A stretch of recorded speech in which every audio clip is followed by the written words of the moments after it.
You've been talking about bubbles since, for a decade now, and we keep kicking the can down the road. And we had a mini pop during COVID, everything crashed, but now we're at record highs again.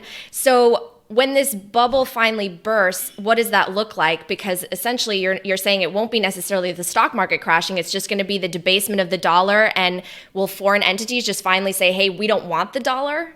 Well, the last two bubbles popped because the Fed tried to normalize rates. And, and when they did, they basically took away the punch bowl and everybody was hung over. And then all the mistakes were obvious. So this time around, I think the one thing that the Fed has learned from the past is you never do that. You can talk about normalizing rates, but you never actually do it. They don't want to take the punch bowl away. They don't want anybody to sober up because then they'll see what a disaster the Fed has created. So this bubble is not going to burst because the Fed raises rates. It's going to burst because it doesn't raise rates. It's going to burst because the dollar crashes, because inflation runs out of control, ultimately either forcing the Fed to raise rates much higher and much faster than anybody would have imagined, or they don't raise them at all and we have hyperinflation and the dollar becomes practically worthless. But this is going to be much worse and end much differently, I believe, than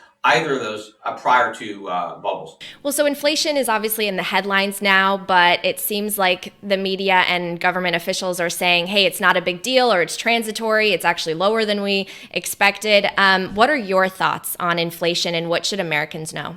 Yeah, well, it's a tax. And it's the way most Americans are going to have to pay for big government and all the new government programs that the Biden administration is advocating and that are working their way through Congress now. Infrastructure, whatever this new deal that they're coming up with, everybody's going to get free pre-K, free nursery school, free community college, free family medical leave. People on Medicare are going to get more benefits, more dental, more vision, whatever it is. All this money, we're already broke, and we're doling out all this new money we don't have, and so it's all going to be printed.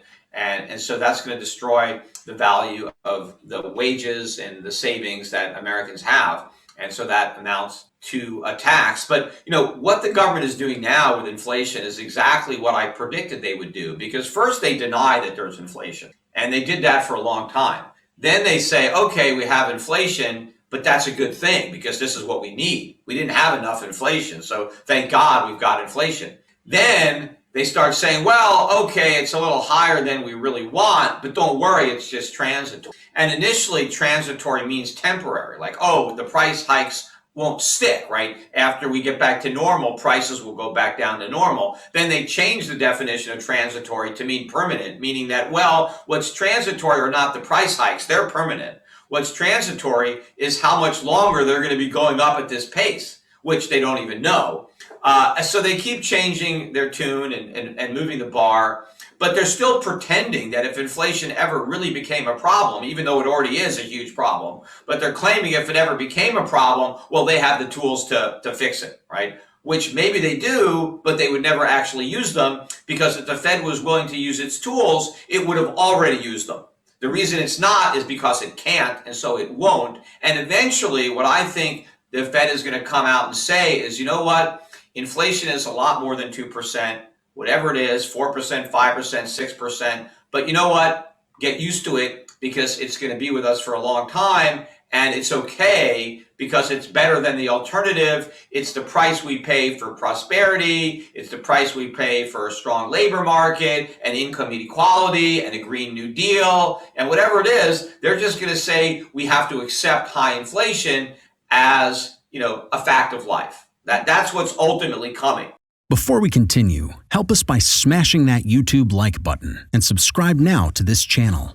This shows the algorithm that you value the information, and it helps us spread this message. Sharing is caring. Please like and subscribe now. Thank you. And now, let's continue. I love what you've said before about how America used to be the world's biggest creditor. Now it's the world's biggest debtor, and we're getting poorer and our standard of living is decreasing. But at the same time, we don't look like we're living poor because we're basically borrowing to purchase other countries' products, right? And so it seems like we're able to kick the can down the road in that sense because everyone is on the US dollar. That's the global reserve currency. But how do you predict that actually changes? I mean, playing out. Well, the reason the dollar became the reserve currency was because everybody needed dollars to buy our products. We made all the television sets. We made all the radios, all the sewing machines, most of the cars, that we made everything in America. We were the manufacturing center of the entire world when the dollar became the reserve currency. Also, the US had most of the world's gold. Right?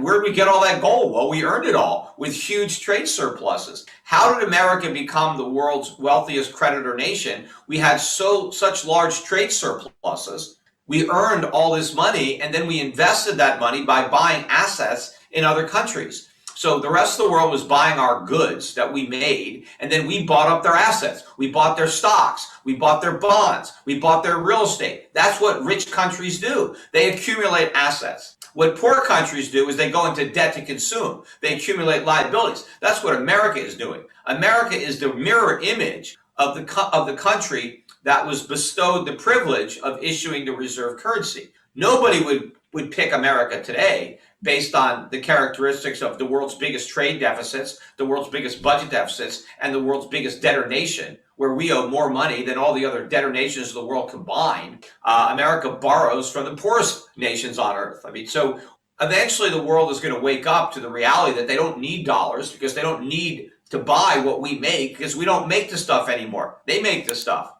We need their currency. They don't need our dollars. And so it's very close to a point where the dollar is going to implode. And I think that's going to be when the world realizes that the Fed has no control over inflation. The markets, everyone around the world still thinks that the Fed has got this under control and that the Fed is going to raise rates and shrink its balance sheet. That's why every time you see hotter than expected inflation numbers like we got today, we got 1% increase in producer prices, much bigger than the gain that was expected.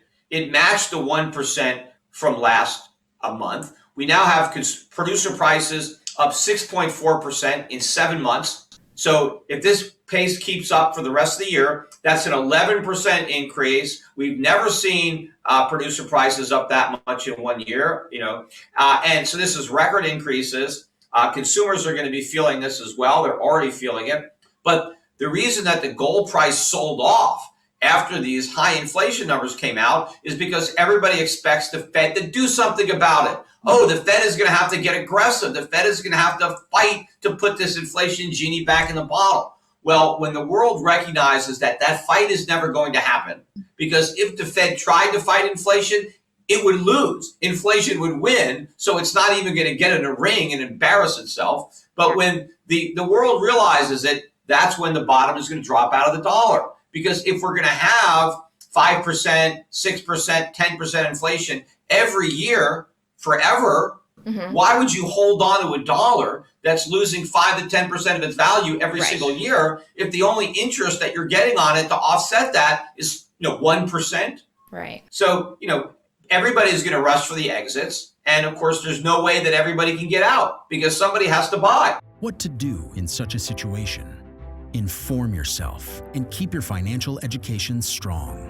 We from the Compact Group offer our loyal subscribers a free educational portal with first-hand monetary, financial, and economic knowledge. Enter our invite-only Insider Club by clicking the link below. You will get access to first-class information far earlier than the rest. We have prepared a special deal for all our members where you can access a giant pool of Robert Kiyosaki's financial wisdom for just $1. To find out more, simply click the link below and join our Insider Club absolutely free. But there is more you can and should do. Build up several streams of income. More and more people realize that they have to take their future in their own hands, but they don't know how and where to start. We from Compact offer our Insider Club members unique opportunities. Strengthen your financial muscle and get the edge. Click the link below. Become part of our free Insider Club no financial obligations. But there's one important thing you have to know. You have to become active. So do it now. Become active and see you on the other side.